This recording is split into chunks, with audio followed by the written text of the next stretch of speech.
folks, welcome to the Prepared Homestead. This is Travis. Thank you all for stopping by to watch. I get it, loud truck, bumpy road, not the best production value on this video, but it's about all the time that I have to squeeze only time I have to squeeze a video in today.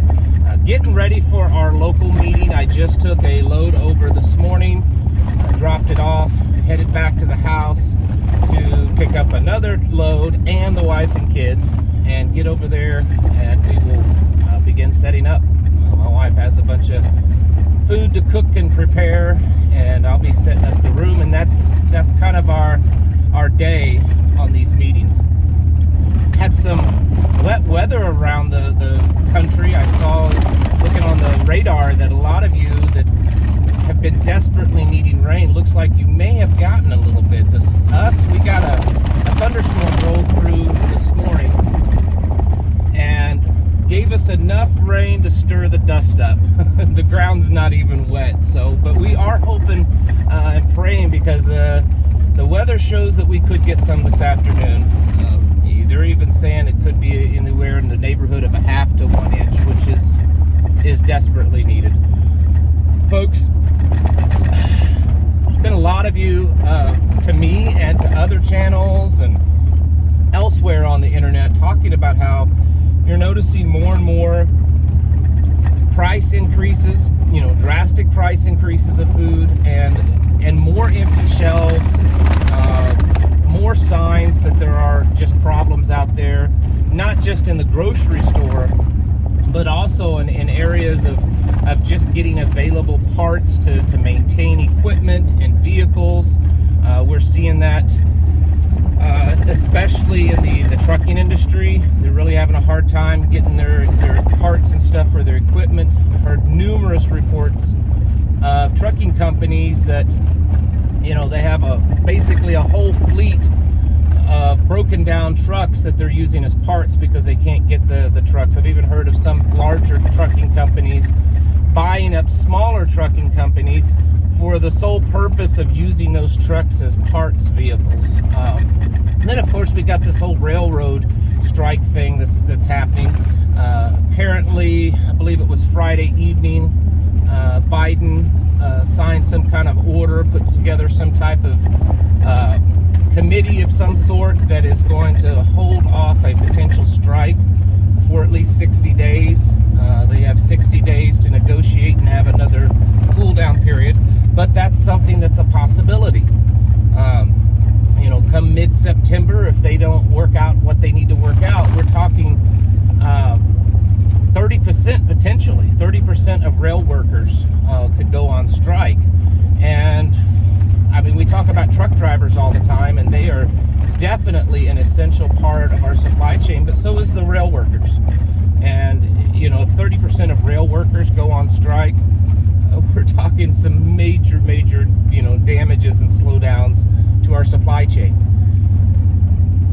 All of this and much more is certainly not doomsday talking. It's not fear-mongering.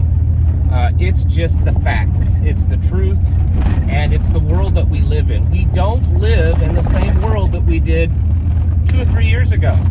I mean, it's just a fact. Too many things have happened. Too much stuff has transpired and changed, and we're only in this video talking about supply chain stuff. We're not even talking about the absolute destruction of our moral foundation, moral compass as a people and as a nation that's going on. I mean, there's just countless things. By all ways of measuring, I mean, we are in the midst of an SHTF. It's kind of like a war. You have cold wars, and then you have your hot wars. And I think we're in that cold war type of scenario. We are in that cold SHTF, where it is happening. It's just not apocalyptic. It's not, like something out of a Hollywood movie. It's slowly, catching up on us and inching up on us. And so we have to start being serious about our preparations. Many of you have been doing that for a long time, and I commend you greatly. And we're starting to see more and more people do the things that we're doing here in our community, and that's build a community, have meetings, bring people together so that they can have this exchange of ideas, and then kind of work together, have some kind of mutual agreement, and build mutual trust so that they can work together now and throughout the future as things continue to worsen. This is something that, as much as some of you may think, that's silly, it's not necessary. I can be prepared without all that. Well, no one's saying that you can't. But look at it this way. What was one of the big things that's happened over the past couple of years? And it looks like there's going to try to push it again come this fall or coming up soon. And that's keeping people separated from each other. Stay inside. Don't associate and mingle and congregate and hang out together. Don't even have birthday parties together. Just keep to yourself, locked up in your home. Well, why is that? Well, one of the reasons out of many is that they don't want people together because they want to isolate each other. Through isolation, we begin to accept the things that are being told to us more, and to look to the power, the government, as kind of our friend, as kind of the person, because that's the only person the only thing, the entity that really gets to communicate with us when people are locked away in their homes, is the government through the media. When we're able to associate and congregate together in fellowship, there's an exchange of ideas. There's an exchange of energy, that empowerment of talking to someone and hearing what they're doing and realizing that you can do a little bit better, that they figured out a way to do it, then you must be able to figure out a way to do it. This type of bringing together of minds and hearts is necessary. That's how this country became free. That's how the revolution began. It wasn't because people were isolated in their homes and realized that they had to stand up. It's because people were congregating, fellowshipping, working together, thinking together, dreaming together, and then helping each other also. This is a very essential part of being human. It's what we were created to do. I don't believe that we were created to live in isolation. Not saying it's not possible. I just don't think that's what we were meant to do. There's no indication of that in my opinion. So while we are continually preparing, everyone doing their own thing as best as they can to get their families prepared to become more self-sufficient, we are also working together as communities, as people, as friends and family, brothers and sisters. That's what we look upon each other as. And I know that many of you might say, well, there's none of that around me. I hear that all the time, and my heart goes out to you. It really does. And as to the best of my abilities, I try to help people connect. I'm extremely limited, but I'll do my best. The fact is that's something that we should really continue to strive to do, and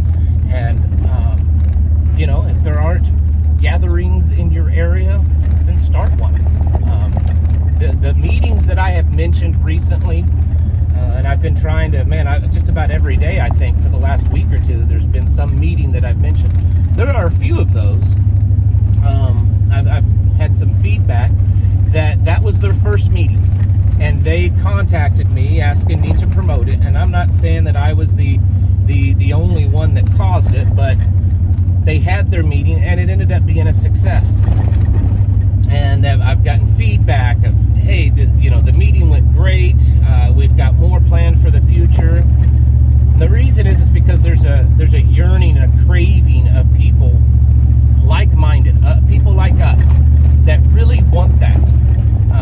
They see how the world is going, and they see that they've tried to force us into this isolation, and they get it, that we need each other. We need each other to learn, to become better, to grow in wisdom and develop more skills, and to be there to help each other through many things. And so these get-togethers, these meetings, whatever you want to call them, they are absolutely essential. And so I just just want to encourage all of you to really, try to find them, and if nothing else, try to start them. I'm not the only place that you can find meetings. There's all kinds of other resources online. Probably when I have a more opportunity. I'm really busy today, but maybe I'll make a video and just try to do my own research of all the potential places on the internet where you can find where other preppers and homesteaders and self-sufficient people are meeting. This is it's a very important thing, because we are becoming a minority, and a lot of all of this that's happening is to try to snuff you and I out. All the people that are buying into all this junk that they're pushing and have already, they're already the sheep. They're already following the Klaus Schwabs and all the other world leaders. They've got them under control. They're not worried about them. It's you and I, the free thinkers, the ones that don't need them. So we have to pool our thoughts and our abilities together, and it's not easy. The first few meetings we had, there was almost no one showed up, and it's taken a while. It's a slow process, but it can happen, and you can find others. You can develop those relationships, and until you can develop them face to face, there are places online where you can do that too. And sharing ideas. Our website that we run, that tphnetwork.com, that is an excellent one to go to. There's over 6,000 people on there now, and it functions very similar to Facebook, except it's like-minded people. It's a free speech platform that we've developed. It's not perfect, but it is better than most places out there to reach people, to meet people. The point is that we have to do it because I believe it's very essential to us thriving, maybe not surviving.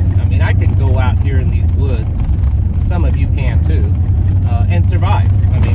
Right now I'm driving through the national forest, and there's tens of thousands of acres back through here. And if I had to, I could go out there and survive. I've done it for days and weeks at a time. That doesn't mean I'll be thriving. There's a big difference between survival and thriving. And while we definitely want to survive, we should really focus on thriving. And doing that alone is nearly impossible. We really need others. So work as hard as you can to get to that point. Like I said, start your own meeting. If you don't know how, if you want some advice, shoot me an email, and I'll do everything I can to give you the best advice and to, try to help make that happen. Because one of their big goals is to isolate us. Look at what's going on in China, where they try to isolate people in their homes. All this metaverse stuff that they're pushing really, really hard. There's actually articles now of that people will stop having real babies and they'll start having virtual babies, and then humans will eventually just be lab created. They want people to completely live in isolation, and that's just not healthy, not at all. We need that free exchange of ideas, thoughts, energy, emotions, and you're only going to get that when you're face to face with people, especially in groups, talking and sharing ideas and building relationships. That's the big thing. That's what we're doing. We're building relationships when we continue to do this. So, folks, continue with your preparations. Continue getting your house in order, but start working as hard as you can towards building relationships with other like-minded people, and either going to meetings, going to group gatherings, or starting your own. Getting close to getting to the house, so I got to get another load, get the family, get over there and start getting things set up. Very excited, expecting a good turnout today. Have had lots of people let me know that they're going to be there today. So we should have a real good meeting, and I am going to try to record part of today's meeting, not the part that's, you know, too much OPSEC stuff going on. And we'll see where I post it. It probably just won't be on here on YouTube. Maybe on Patreon and on TPH Network. We'll figure that out. But folks, thank you for watching, and I'll catch you in the next video.